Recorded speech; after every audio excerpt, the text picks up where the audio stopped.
ভাই আমার কাছে অল্প 100 টাকা তোর দিবি চল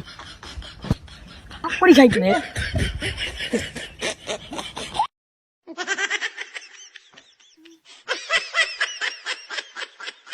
কিরে মোরাস তোমার কেন নো রিবল ভাই এদিকে এসে তো না ভাই টাকা আনছল থাকেন তাইলে যান কি ভাই সব তোমার সমস্যা কোন তোমার ভাই দেখো ভাই অলরেডি কত না আমার উরে এডের বেশি আছে এডের কি করে এডের এডের এইটা আরো বেশি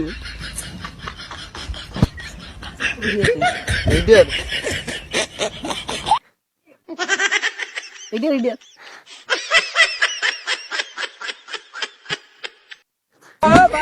এই যে রে আরে কি করে আমার উড়ি করে রে